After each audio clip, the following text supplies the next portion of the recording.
Welcome to the Answers Yes podcast, where we interview some of the most interesting people that have said yes to opportunities in their life. We hope that through these stories, you can learn to create your own destiny by saying yes along the way. Join us as we explore the new series covering topics such as passion, integrity, and hard work. I'm your host, Jim Riley, and I hope you enjoy these interviews as much as I do. I believe that everyone has an important message worth hearing. Hello and welcome to the Answers Yes podcast. Thank you again for tuning in. Thank you for all the downloads and the subscribes. We've just crept above that 60,000 subscriber level. You know, 3 years ago when I started this, I didn't know anybody would listen to this podcast. I know a lot of podcasters say that, you know, who's going to listen to my stuff. And, I think it has to do with the quality of our guests on the show, the content, and all of our willingness to say yes. And one of the things I love about the world that we live in today is that it's gotten smaller and smaller with technology, with Zoom, with airplanes and all those other great things in the internet. So today, I've got Simon Leslie on the line calling in from England. How we doing? I'm great. I'm mighty jealous that I can't be there in person with you in Montana. Yeah, well, But we'll make it happen, right? We'll make it happen. The invite is there. I got to tell you, I get a lot of bios pushed over, and your publicist does a great job. But I saw that you were on the Real Brad Lee's podcast, and Brad was on my show last year, and he's just epic. I didn't even have to look any further than the fact that you were on his show. I'm like, yeah, let's get him in here. So, how was he when you were on the show with him? Do you remember? It's funny. He and I have become buddies, really. Uh-huh. Cigar buddies. I bring in Cubans over when I come to the States, and he looks after me. But he was one of the people I reached out to when I got in trouble. So he was there for me, and he was the first person that phoned me when the pandemic hit, because he goes, "This is really going to hurt you," and I went, "Yep." Yeah. What did he mean by that? Because you travel a lot, right? And if you're not traveling, you're not working. Correct. Yeah.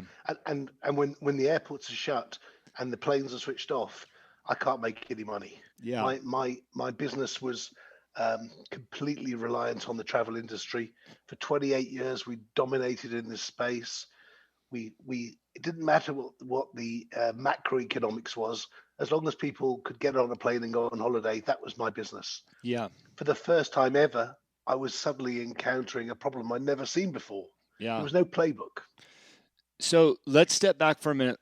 Tell my listeners what your business is, because I have the benefit of reading your bio. Tell them what your business is and has been, and then I want to hear about the pivot. How did you survive through COVID? Because people realize very quickly how bad that could be for you. Well, my company's called Inc. We started in 1996, so we've been going a long time. Pre-pandemic, we were the biggest publisher of in-flight magazines. I had 36 magazines for 39 airlines.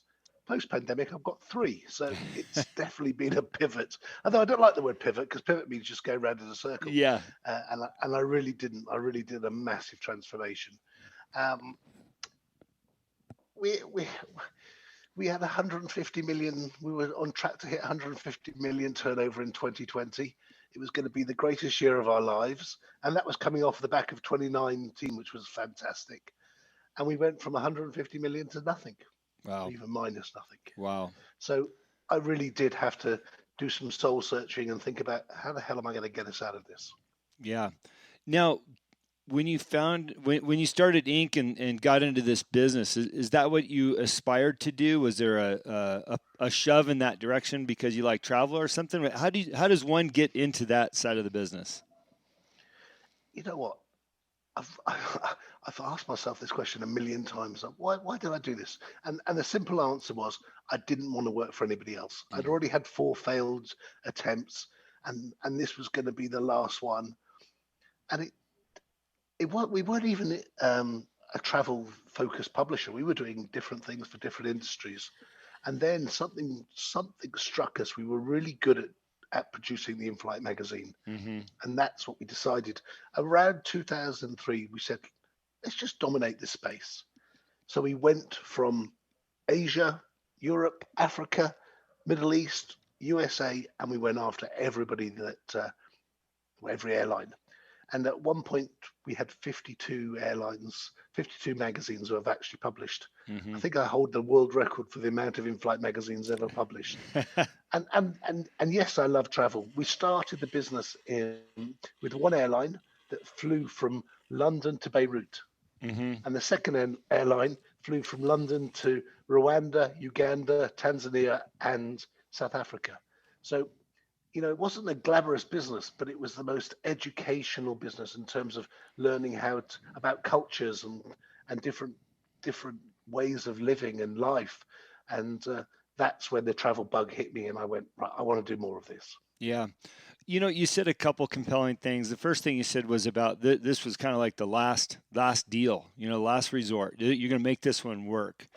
Why is it that the last one always works? Is it because we give it all we got, and maybe we should have done that on the first one, or what was the formula there that made it work, you think?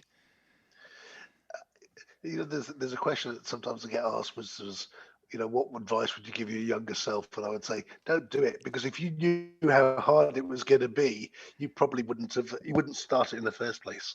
I had 9/11, I had 2007, I had 2012 when all the countries started going bankrupt. Ash clouds, wars, fuel crises.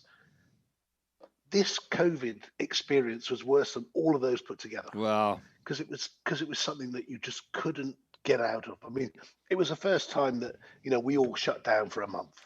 Some of the countries took 2 years to come back. America came back very quickly, but it was a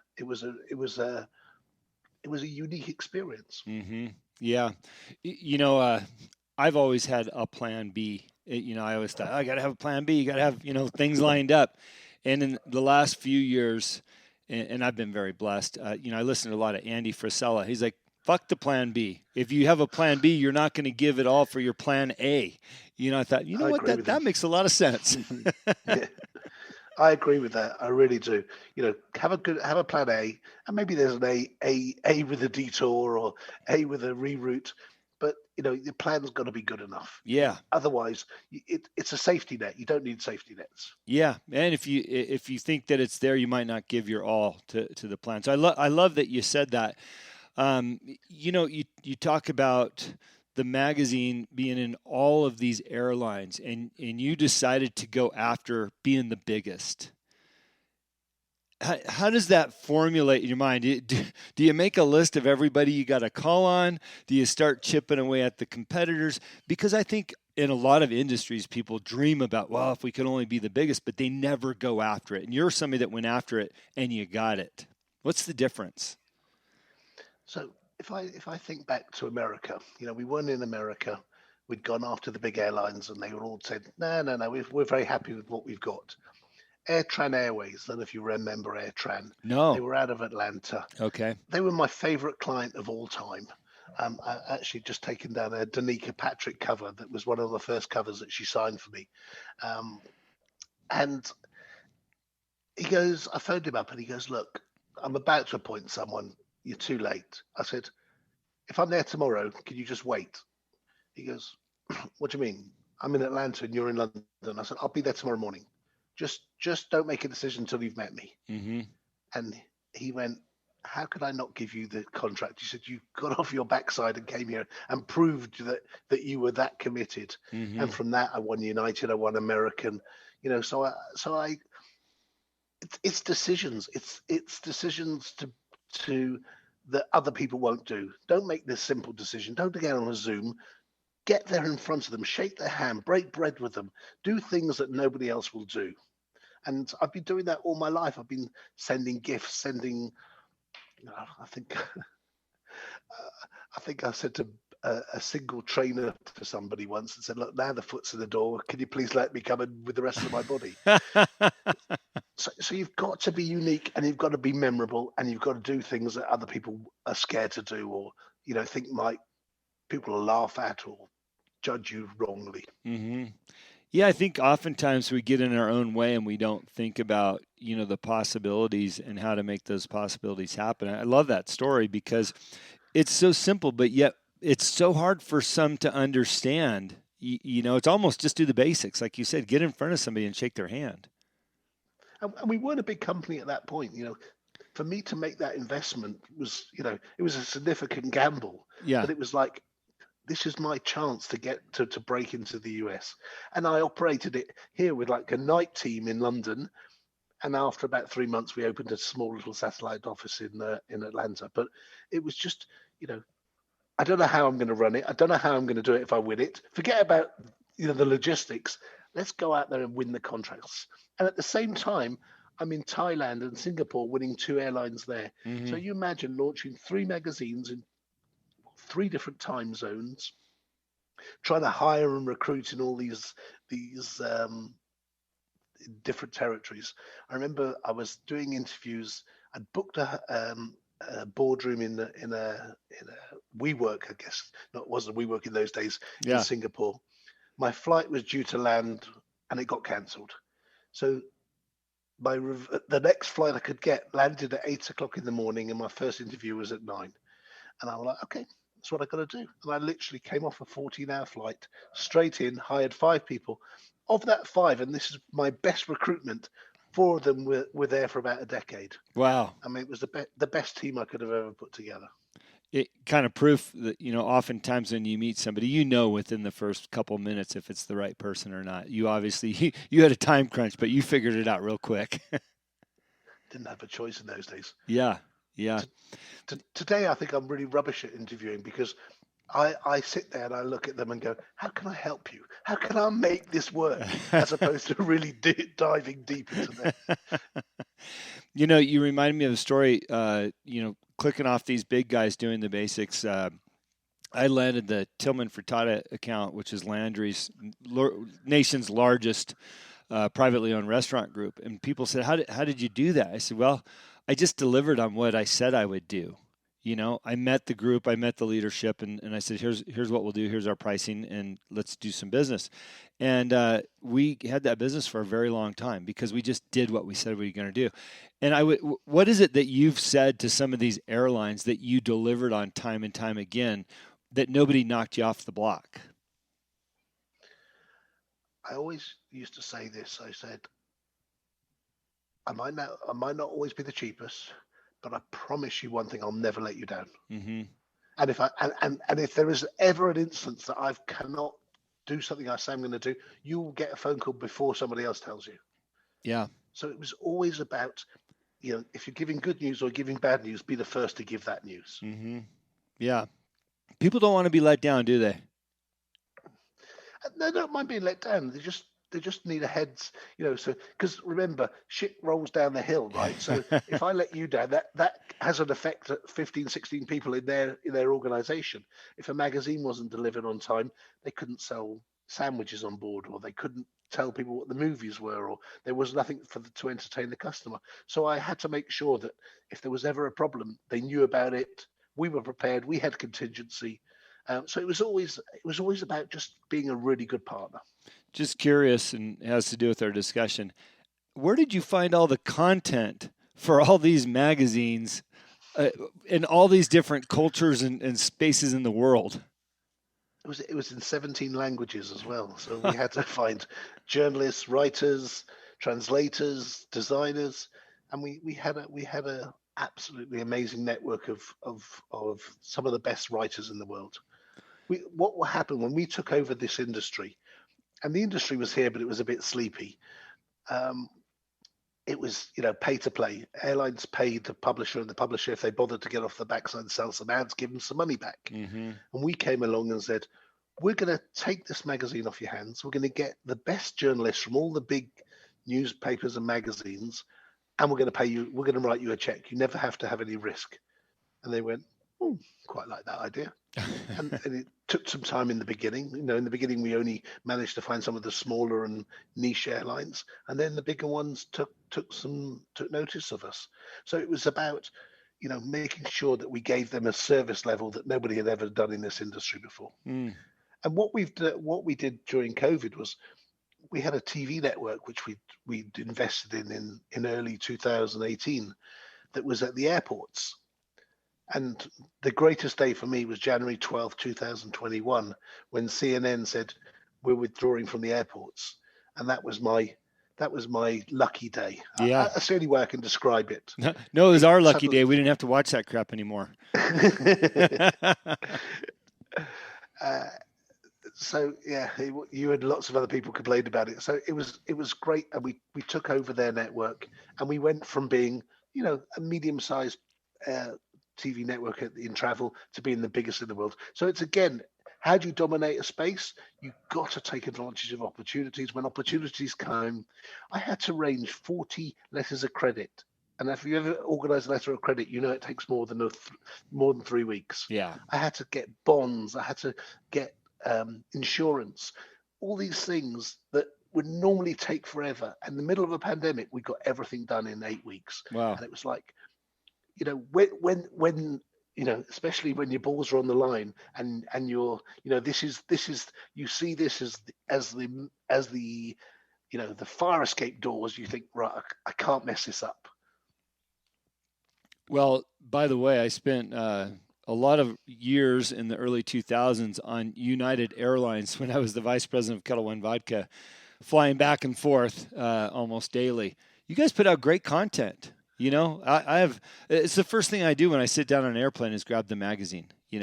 Because that's probably the most interesting thing I'll see.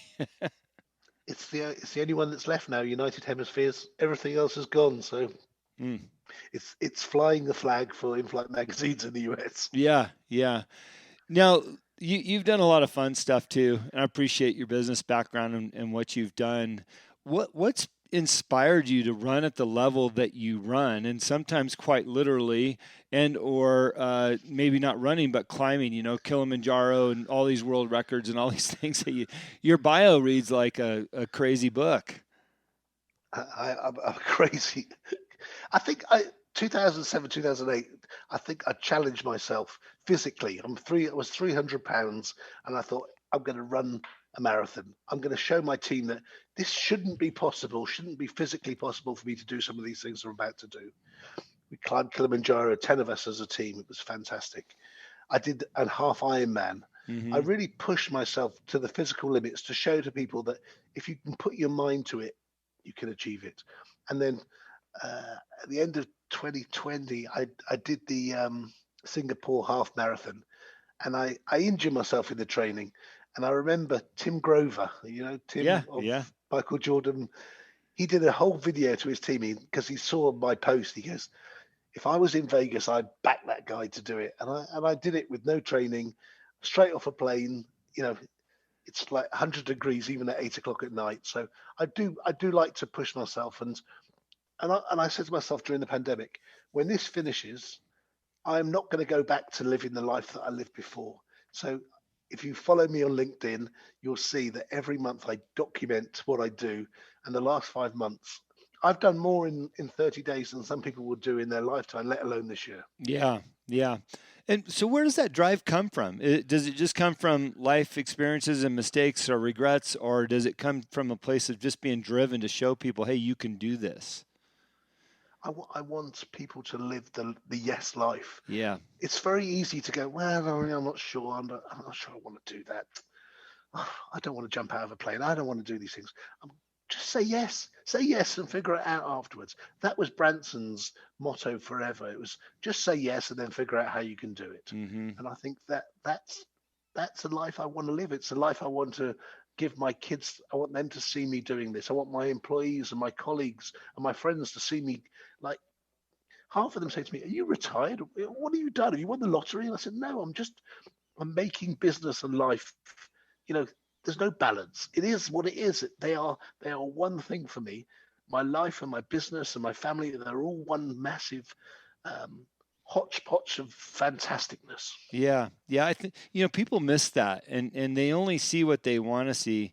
It's funny because 4 years ago I envisioned living in Montana with a ranch and some animals, and I post my life like you do. Here's what I'm doing, and maybe it looks glamorous or it looks like I'm that cowboy. They miss the parts where I'm falling in the shit and the chickens are, getting out and I'm chasing a horse down the highway because I was stupid enough to not shut the gate all the way.